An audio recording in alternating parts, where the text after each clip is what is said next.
Hi, everybody. I am Roberta Pereira. I am the executive director of the Playwrights realm, she, her pronouns, and I'm the moderator for today's panel. So before we get started, I just want to take some time to acknowledge that the realm is located on the ancestral and unceded territories of the Lenape people. The occupation of this land is an ongoing harm that continues to impact Native peoples, cultures, and the communities.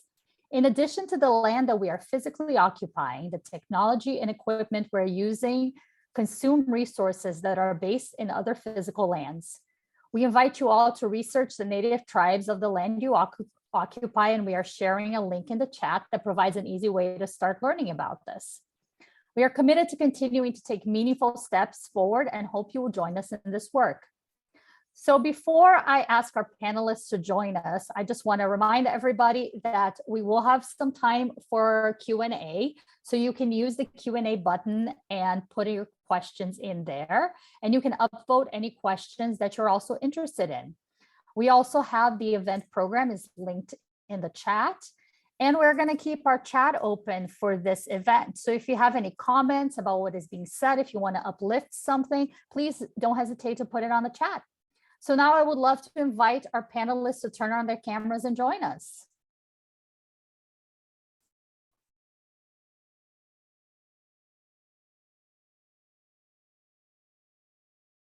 Thank you so much. Thank you so much for joining us. Before we go around doing some intros, I also want to acknowledge our partners, HowlRound. This panel is also being live streamed at HowlRound, and they've been incredible partners. We've done a series called Changemakers with them, and we have several panels that we've done around topics that relate to that. And so you can actually go check out our Changemakers page on HowlRound if you want to find out more. So first of all, I want to thank all our panelists for joining us today. I literally could not believe when you all said yes to do this. We are thrilled to have you here to hear more about your organizations. And so as a way of introduction, all your bios are in the program. People can check that out. But I want to get right to it because, the time is short. So I wanted to just go ahead and ask you all about your organizations and your collective. Like how did you arrive at your current leadership structure? And actually, before I pass on to that, I just want to add one thing for some of our attendees that might not know that the regular leadership structure in American theater tends to be an artistic director and an executive managing producing director, whatever you want to call that other. So sort of like an artistic leader and an executive leader. They're both co-leaders of organizations, and they respond to the board. I would say that is like the typical setup for in American theater. It was not always like this. A lot of this happened in a movement when they expanded regional theaters in America, but we don't need to get into that. So when we are talking about alternative models, we are talking that things that are different than this kind of co-leadership, artistic, administrative, sort of like side by side. And so I just wanted to state that. And now I just want to pass on to our panelists. Alyssa, maybe you can start us off, just chatting a little bit about your organization and the current model, and how did you arrive at its current leadership structure? Sure. Hi, everyone. My internet's a little slow. I'm in Boston for the month, and so things are a little slow right now. So let me start off and apologize for that. But this happened very strangely. So I work with Avant Theater. We are a non-equity professional theater company right outside of DC. We service the whole DC metro region. That's Virginia and Maryland and DC. And I've been an actress, mild-mannered actress by day. And during COVID, our artistic director suddenly passed away. Was not expecting it, and it became known to a couple of us who were really involved that the board was considering closing down the theater company that's been around for over 30 years. And obviously I was devastated about the loss, and I was devastated at this notion of this theater company that had come to consider home was going under. 5 of us came together, director, actors, three actors, two directors. And we came together and put a business plan together and gave it to the board. It took them months to say, okay, we did this free of charge. We started pro bono because the theater was in dire financial straits. We were able to come together, get okay by the board, and get enough money to get us up and running again. And so we've been doing that ever since. Bobby, why don't we go to you? Hey everybody, my name is Bobby Bermea and I'm with Sojourn Theatre. We are a community engagement focused theater company. We've been around for about 22 years.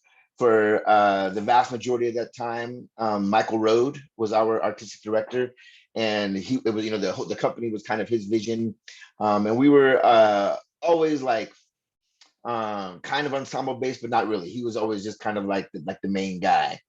And we have been, doing work all over the country, from like New York, Ohio, Texas, all over the place, really. Portland, Oregon, where I'm at, is where we were based for many years. And then when he left Portland, Sojourn became, we were like spread all over the country. Portland, Chicago, Seattle, New York, Arizona, DC area, California, and but Michael was still the artistic director for years and years. And then 2020 happened, and for like 2020 was so impactful on everybody for so many different reasons. And Michael was one of those people, and he was like, well, I don't know if it's appropriate even for a theater company like ours to have a single white man as its leader, and maybe we should think about doing something different. And quiet as kept, a lot of us were not really for the idea, just because we'd always done it one way, and with Sojourn, like so many of us, like some of us, like myself, I've been around for 20 years with the company. And but like we had a lot of longtime members, and it was much more of a family. So it felt like we were different than this other, like the model that Roberta was talking about. But we all decided he was right, and we voted on it, and we're working on it, and we are still in the midst of this transition even as we speak. Morgan. Hi, yeah, so I am one of 3 co-artistic directors of the Wilma Theater, and then we have 1 managing director. The other co-artistic directors are James Imes and Yuri Urnov. And the 3 of us were invited by Blanca Ziska, who is one of the founding artistic directors, and she's Czech, and she invited us to do kind of an experiment, like a 4-year experiment that she did a big fundraising campaign for and called The Next Chapter. And the idea was that all 4 of us are directors, including Blanca, and that we would each lead a season. We'd kind of rotate, and then the other 3 would be supporting in that rotation. And she invited us to do that in, I think it was January 2020. So it was kind of before the pandemic and before a lot of things happened that we started, and then everything went virtual immediately. And it's only now that we're kind of more so back in person. So the experiment got a little skewed. We didn't quite get to do the dream of each artistic director getting to lead a season. And so now we're coming to the final year of this 4-year experiment, which is my lead year. And then after that, we're going to transition into a slightly different model that still has 3 co-artistic directors, but because Blanca has since stepped away and retired, and we're going to try doing it without the rotating part of it. So just truly 3 people leading together, maybe with focus areas. But we are kind of like finishing the experiment, analyzing the experiment, and figuring out what happens next all at the same time. Amazing, Raz. Hi, so yeah, I'm one of about 10 organizing leaders of the Flag Collective. Just a little bit about our history. We're kind of in our nascent years as an organization, only about 2 years old. And we started, most of us started as resident artists of The Flea, which is a off-Broadway company in New York. In the summer and fall of 2020, the resident artists collectively organized to make some changes in The Flea, and due to a long ongoing conversation, The Flea discharged the resident artists. In the ensuing action, our group all decided we had a sort of choice whether to dissolve ourselves or to keep organizing and keep creating art with ourselves outside of the direct artistic sort of management of The Flea. And so as we're doing that, we decided that we wanted to try the experiment of a leadership circle, of dispersing and specifically democratic process in which all sort of decisions from artistic, managerial, financial are filtered through leadership who can provide expertise on those things, but also approved by everyone within the collective. And so I'm one of the co-chairs of the programming and production group, which is primarily responsible for the producing arm of the collective. But we also, what comprises of the leadership circle is two people each in charge of development, operations, media, marketing, and human and cultural culture of the collective. So it's been 2 years from there, and we're currently really in the midst of our first season doing that. So that's where we are right now. I just wanted to highlight something that I thought was interesting, because both the Fled and Avant, it seems like it started from, there was a crisis, right? And then there were artists that banded together and said, what can we do? How do we respond to this crisis, right? And then took something to leadership and made that happen, which I think is an interesting connection there. And on the other hand, Absolutely. I think, yeah, and on the other hand, for the other ones, I think that for Wilma and Sojourn, it seems like there was another leader that wasn't, that lead was like a visionary leader, I guess both of them seem like it, that were like, what if we do something different, and then called in, right? So just interesting to me to think about the different ways that this could happen, which was fascinating in the response.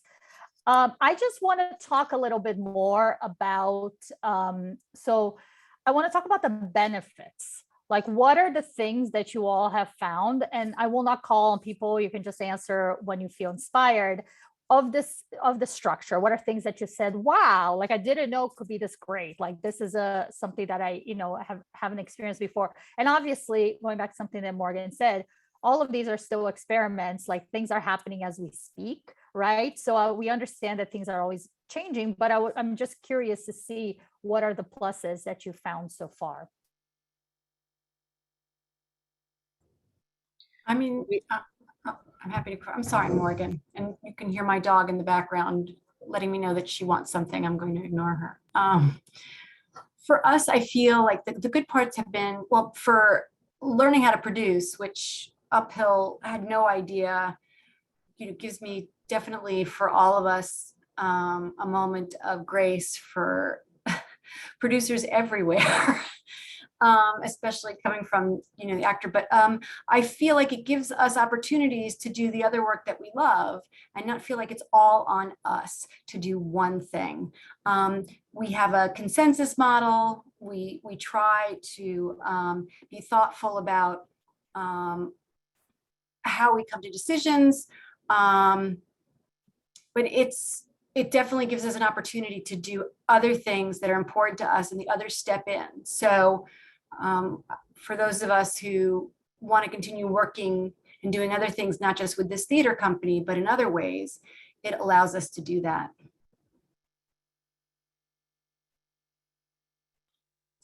I was just going to say that we've faced so many decision-making challenges that I was just really grateful I did not have to do by myself.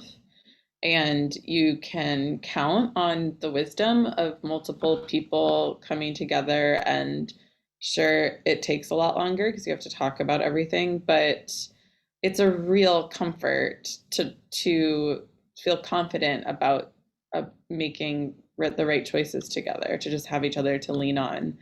And I think it also keeps us fresh in terms of our taste and our interests in the theater, because we're constantly challenging each other. Is that there are some aesthetic similarities between the three of us as artistic directors and things that we want to see on stage and that we value about theater. And then there are some things that we are just fundamentally have a different idea about. And I think that that's part of the benefit, is that you're pulling from three different brains in this case, and often more, because the collaboration expands beyond just these three people. I would say similarly, just that, you know, there's four of us and we each have our like bucket of responsibilities, and we're finding out that there's other stuff that kind of slip between the cracks of those buckets. But yeah, each of us brings, you know, just like different strengths and focuses, foci, something, to the table. And something I think that is interesting is, you know, it's like all of us are longtime members of Sojourn. Like we've all, so, and because like Michael was the leader for so long, you kind of think that we're all seeing things the same way. But in fact, everybody's perspective is a little different from the person's next to us. Which is just, it really gives us more of a 360 view, a 360 degree view of what's going on in the theater company and where we want to go in the future. I think I agree with everything that everyone's ever said about this, and just to also say that having a team with you who have the same individual stake in how the organization prospers is really useful. And having other individuals who know as much as you, who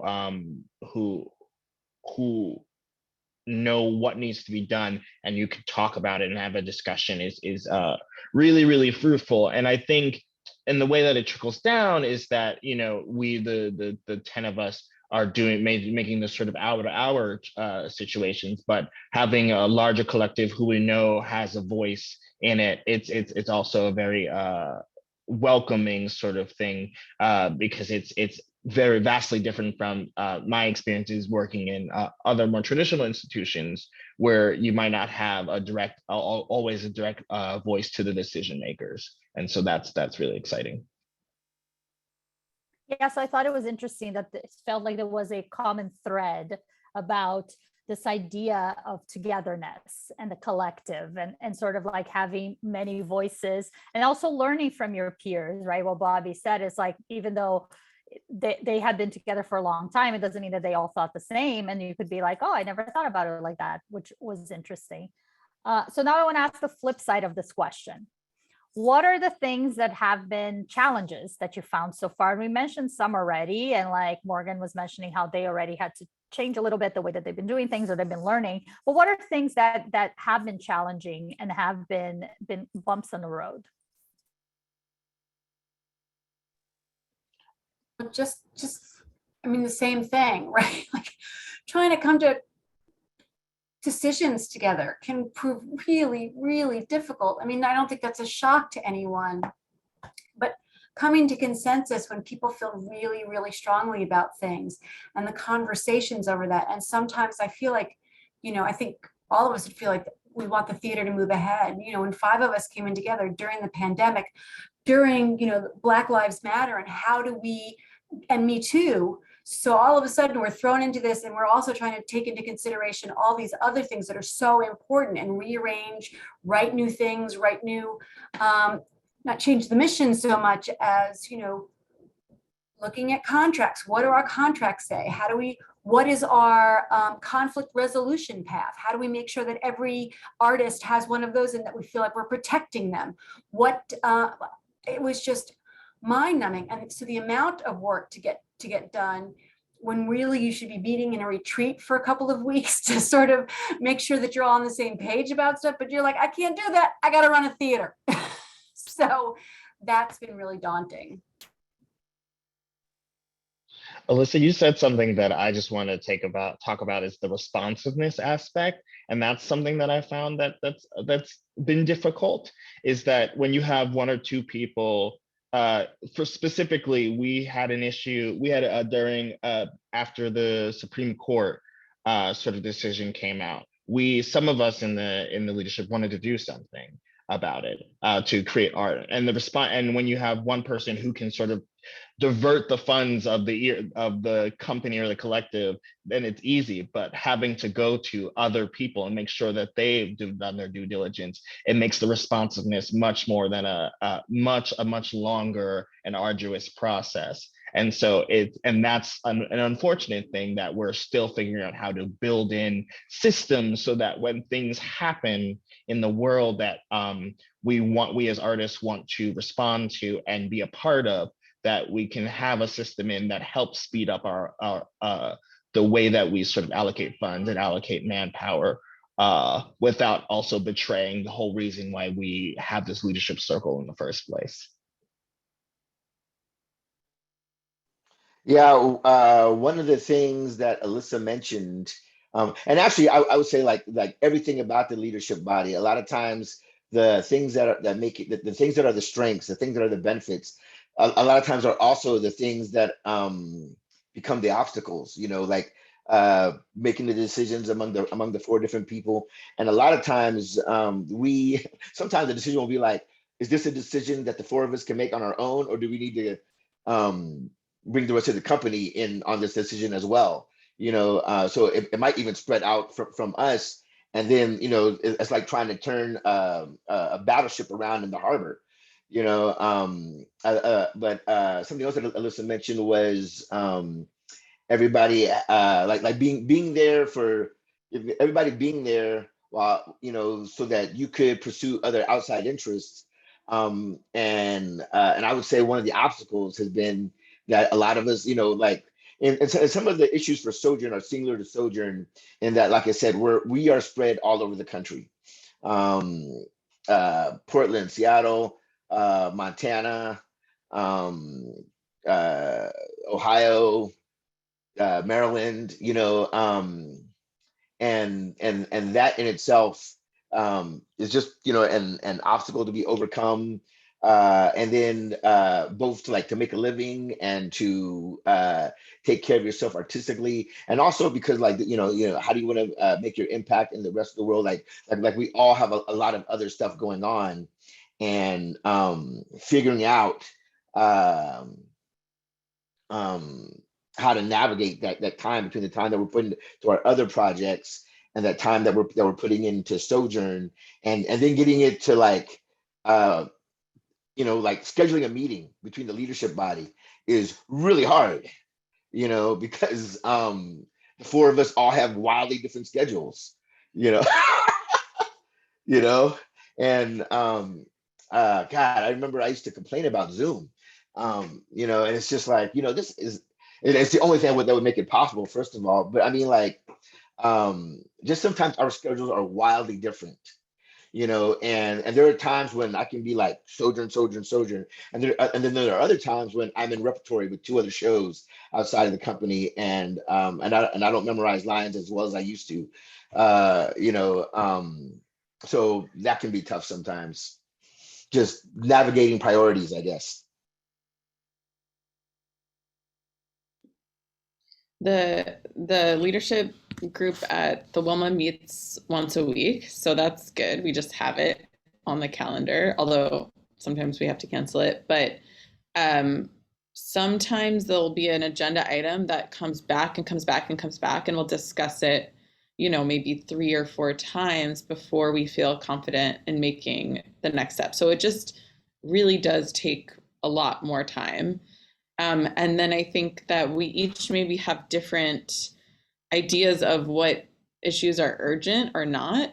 And so I think for me at the beginning, sometimes I felt like something should be moving faster and had to kind of work with myself to let that go and move at the pace of the group. So I think that's been a challenge and like a learning curve with how this works. And then the other big challenge is budget, because we had this huge transformation fund that Blanca really took the lead on creating before she even invited us into this. And like, how are we going to sustain that? And how are we going to keep making work at the scale that we want to make at the Wilma, and have 3 artistic directors? So that's a question. And actually, we had some great questions start coming in. And so I'm going to start answering some of those. So there are 2 questions about boards. So what we had from Juliet and from Claudia asking, how does each leader engage with your board of directors? And has the board evolved over, you know, as these leadership models have evolved? And how do you negotiate differences with that board? You know, it's not easy. The board has not evolved. It's a board that's been around for many, many years, which means we had a relationship with the president. And so that was really helpful to sort of like help us get in. We try to meet with them. You know, we have to do a budget or to share like that. Is something else we learned. Like we went to a meeting and we were there for an hour. And then afterwards I was like, there needs to be agenda. We want 20 minutes. These are the things we'll talk about. And then we're out of there. We don't need to be at a board meeting for that amount of time. But we also, somebody asked, I think, about the business plan that we utilized. And we went in saying that there's 5 of us. These are the different areas that we hope to cover, so that they could feel comfort in that, oh, someone's handling PR and marketing, someone's handling some of the more auditioning and hiring, someone's handling, so that they felt that social media or hiring production staff, dealing with the theater in and of itself. So they began to feel like, okay, but honestly, now it's like, who has the time to do what? We've all sort of learned how to do, like, I never thought, you were so right, like how to be a producer.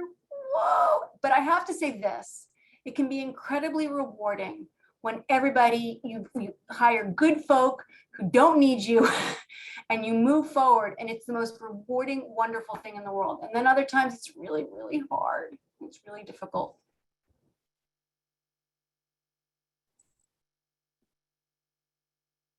Any other thoughts on board relationships specifically? How do you connect with your board? Has the board changed since the leadership structure has changed? Our board has changed in terms of individuals. Like, there are a lot of people who Blanca had close relationships with because she was the artistic director for something like 40 years. So she built these really close personal relationships. And now that there's 3 new people and our managing director, it just seems like we're kind of at the beginning of building these relationships again. And there's also some new people on the board. But I think that being on Zoom has made that kind of tricky. And we're trying for the first time this fall to have one in-person board meeting. Many of the board members I have yet to meet in person.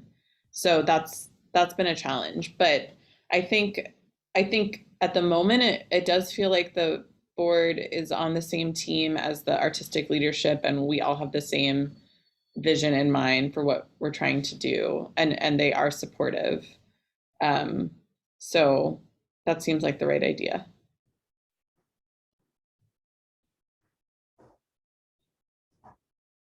Yeah, I'm sorry. I feel like I don't have a particularly useful answer. Our board stayed pretty much the same, and we're try and be, super transparent about everything that was happening with us. And they, I think, come along, and some of them are us, some of the Sojourn is on the board. So, and they, everybody's been aware of this transition and where we're at with it. So. I have a pretty relatively short answer to this, being that we don't currently have an executive board, but as we are planning on pursuing that in the within the next sort of season of our residency.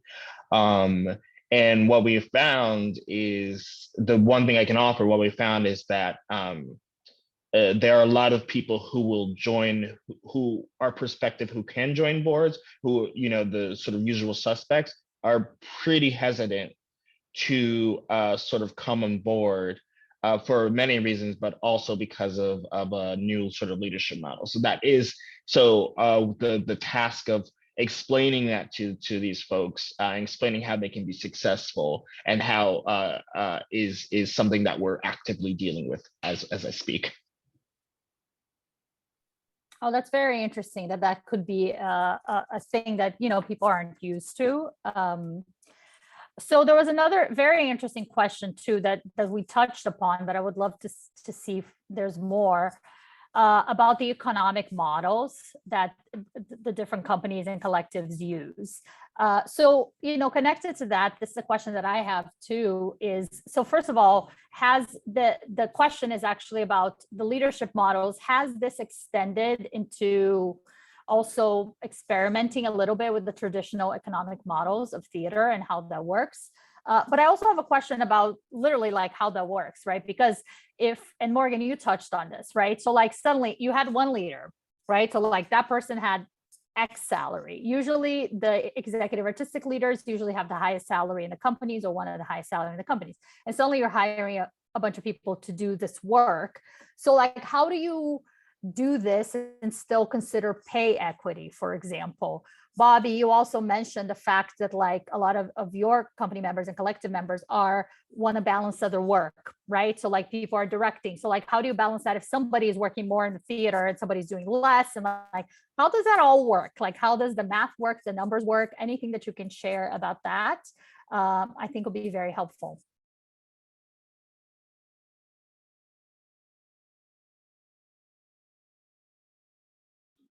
I think that, so one thing that was designed is that with the lead artistic director, they're paid a full-time salary, and then with the other two supporting, depending where they are in the cycle, they're paid either 40% or 25%. So we have a tiered salary system, and that has worked well in that each of us are also freelance artists who want to make work outside, like Bobby was talking about, all over the place, and not be at the Wilma all the time, which is, I think, part of the idea, to make the job of the artistic director more artistically fulfilling and sustainable. It can go elsewhere. But then on the flip side of that, when it's difficult to actually work that little, like if you're being paid for 25%, but you're also in title a co-artistic director and expected to take responsibility there's a dissonance there. So that's one of the things we're trying to address moving forward, and how the structure works. But that was the approach and I think that the full-time position also took a pay cut. So that was kind of how it was made to work originally. Yeah, it's interesting because we have different buckets, like I think other people have mentioned. So like financial and development are paid a little bit more per month, and they're expected to put in a few more hours, and then company care and communications are paid like for like 10 hours a month, I think, and they're expected to do 10 hours worth of work.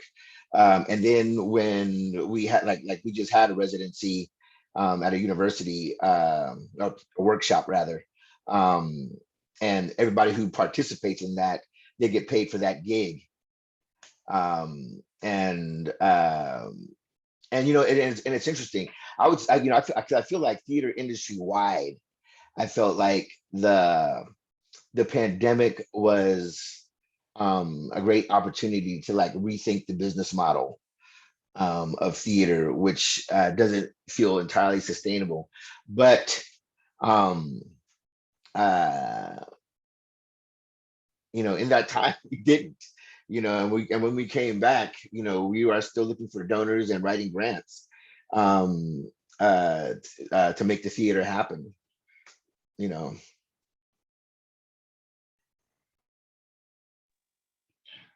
I would say that because we evolved from a resident artist company that was for the large portion of its history, unpaid artists, and then for a smaller portion, underpaid artists, pay equity was a big thing for how we were to figure out going forward. When we're doing productions and workshops and standard art, more sort of traditional artistic fare, we are paying everyone at a New York City minimum wage scale, which is more than some industry standard pay scales and less than others, depending on the project. As for administrative work and leadership work, we're piloting a sort of program where there's a sort of collective administrative fund, and any person in the collective who's done work for the collective is able to log hours into the fund and effectively pay themselves. And so, and we're piloting this with the understanding that artists will, you know, if there's an artist who wants to donate an hour to the collective and working because they just did like send a couple of emails or called a couple of potential donors, then they're able to. But if they want to give if they want to be a part of the collective in a kind of way, but they can't do it for a certain amount of money, then they can pay themselves. So this allows everyone to figure out how they can personally interact with the collective and with their own financial and it's with their own financial means in mind. And those things are sort of approved by a sort of two-step process, and then the hope is that we can audit that this experiment in payment each year to see if it's successful. Do we run out of money early? Are people, is an honor system something actually legitimate that people can sort of pay themselves out of? What is this collective ownership? Trying to really understand what collective ownership means in that way.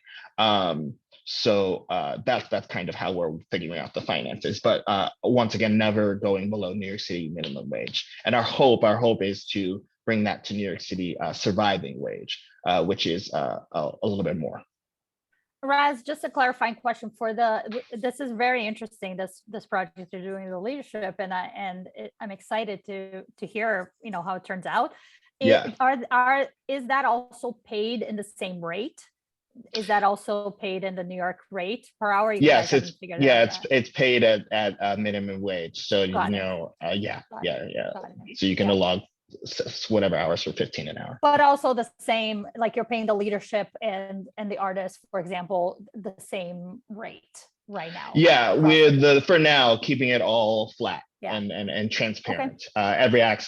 Every member of the collective has access to all of the financial information and all of the transactions, excepting, of course, personal information.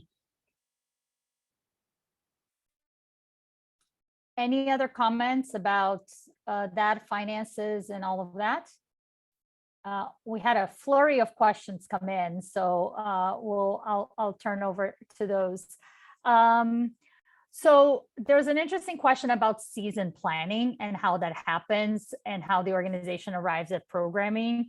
And there was a similar question that is related to that is about disagreement, but also who makes the final decision. So for me, this connects to the season programming, because you could arguably say that one of the most important things that an artistic leader does or artistic collective does is figure out what kind of work you're putting out there. And so I'm curious about that, and if there were any disagreements and how you navigate those.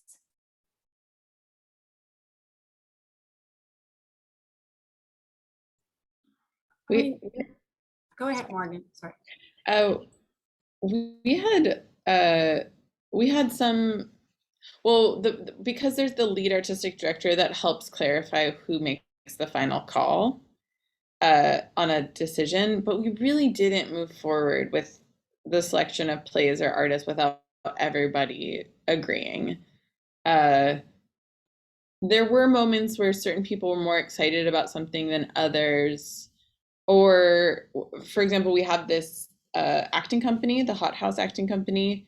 And so maybe on the page, a play wasn't as exciting, but then when we heard the actors read it, it became exciting. So there was different phases along the way. But one major thing that I learned, because this is my first time curating a season, my background is as a freelance theater director, and also I ran a theater company and worked in admin, but I'd never curated a season before. It's hard to do it in this short of a runway with like the rotating 1 year each, because it's really about building relationships, reading plays, but then, you know, it's not quite the right time for it, or maybe the next draft is going to be it, you know. And so to like plug and play in that sort of a timeline was really stressful, honestly. And I think in our next iteration of shared leadership, we're going to try to build that runway longer so that there can be projects in development over many years, as well as projects that feel quite timely and come to our attention right in the moment. So making space for both things. But I think that if we came across a project that one person just really never got on board for, it didn't move forward. It was left behind. I will have to uplift Morgan before we move on, that even with all these challenges, you know, you all did get Fat Ham and, you know, Pulitzer winner, an incredible production that now I know you directed the original. So even with all those challenges, I think you all did pretty well. Thank you for saying that. Maybe I'm being too negative. That is true. Through many challenges, we were able to, we did a filmed version of James Iams's play, Fat Ham, which made it eligible for the Pulitzer. Yeah, so that did and come won. out. Yeah, and won. The play one, which was great. Yeah. Yeah, any other thoughts about that, about season programming or disagreements within the leadership? Well, you know, it's interesting with Sojourn, we don't actually do seasons like that.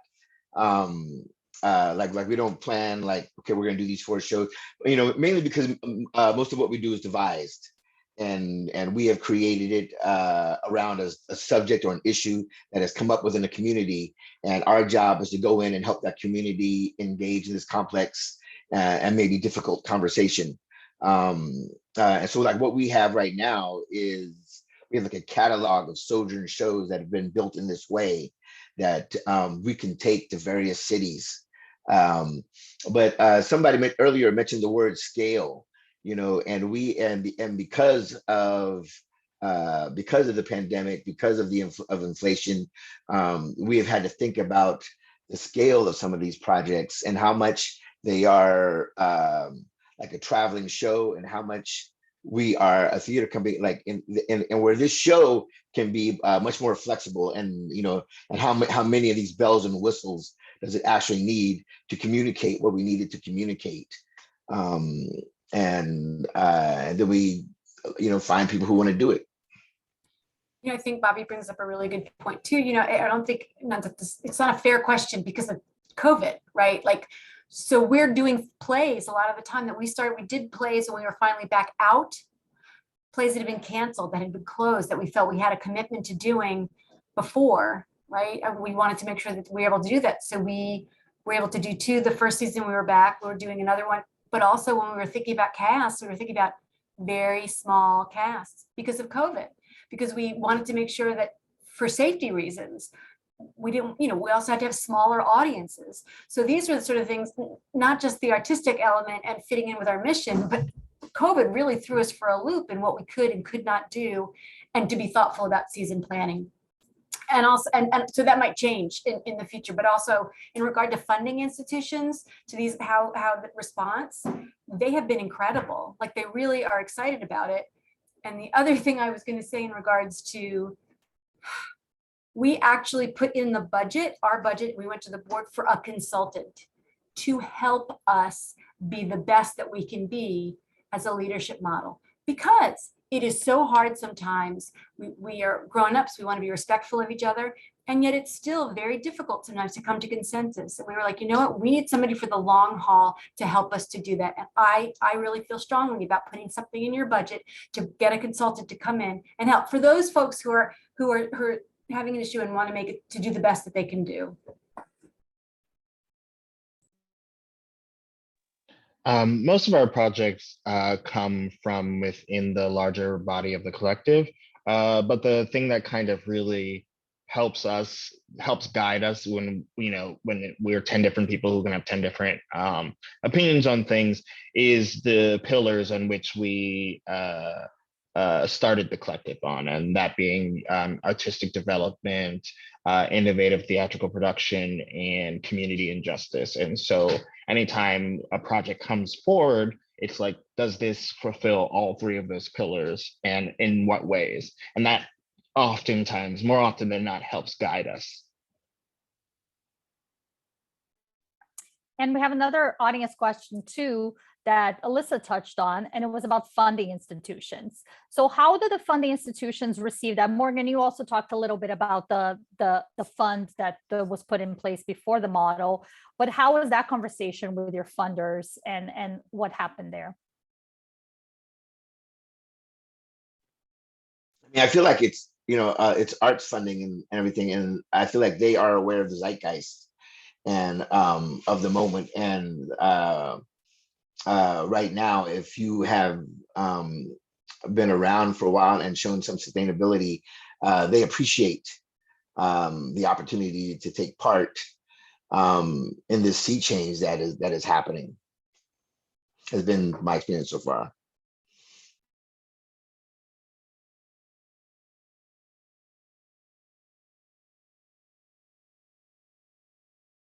Any other experiences with funding institutions?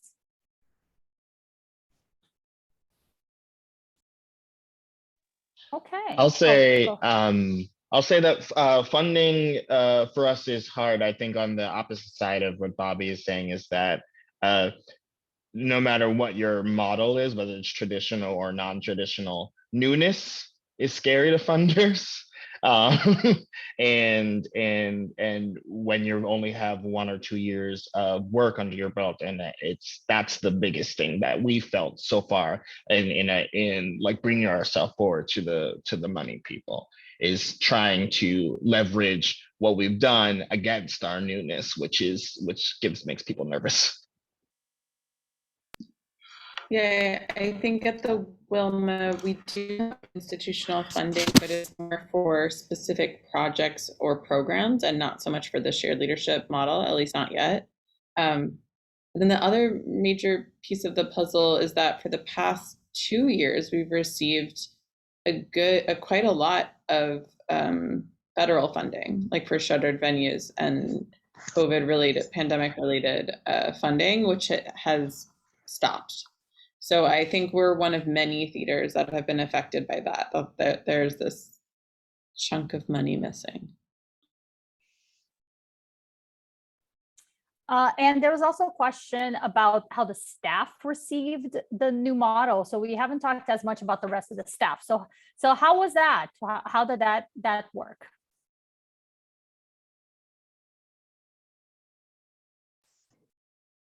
Well, for Sojourn, the new leadership body is the staff. And everybody was in on that decision. And a lot of times we're doing what everybody else didn't want to do. So they're all good with it.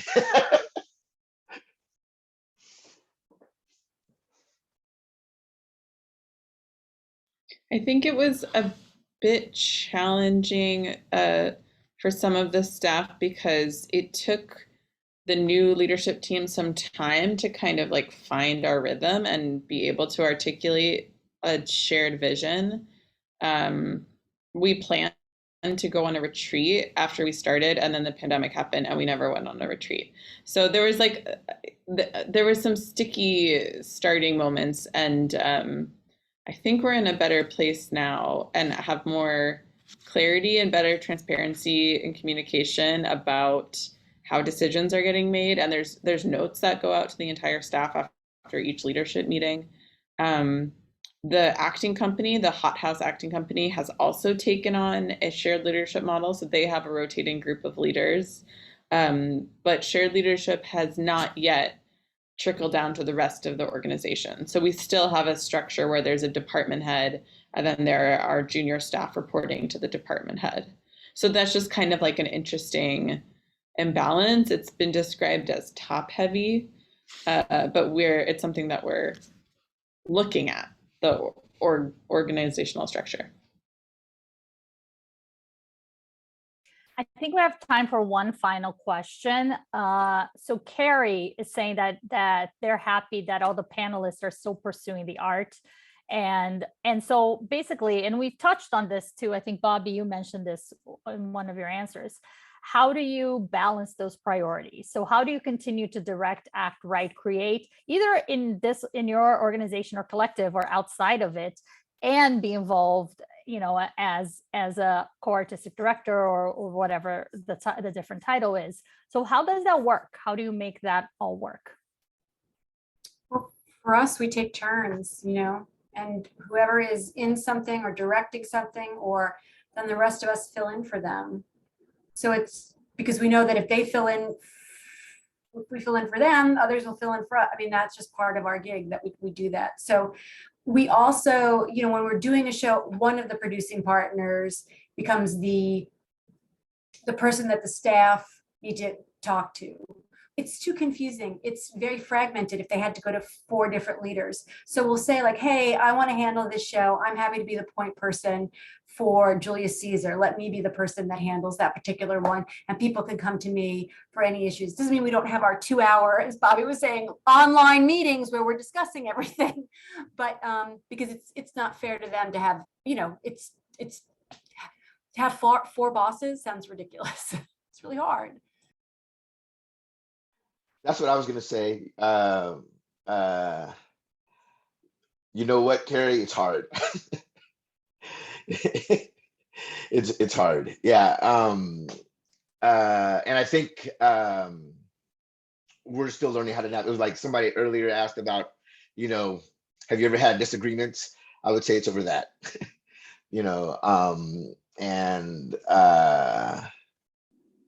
But it's like with Sojourn also, again, a singular problem to our company is that we're so much like a family, and the dynamic is, family-like, which can be both harder and easier because you feel like you can talk to this person, but you're also more willing to be like just be mad at them instead of like solve this in a professional way.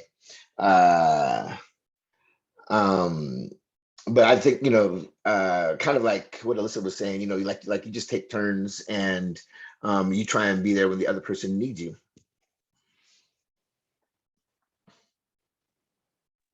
Yeah, that's very much why we sort of decided on the sort of leadership model for us for each sort of area of expertise is we're recognizing that all 10 of us are working artists as well. And so I'm a freelance director as well. And so when I'm in a show, my co-chair, Adam Coy, is taking over, some of the day-to-day and vice versa. So that's kind of how we, and then of course the challenge is making sure that the collective knowledge, our 2 collective brains stay connected, even though one of us is sort of more in and more out.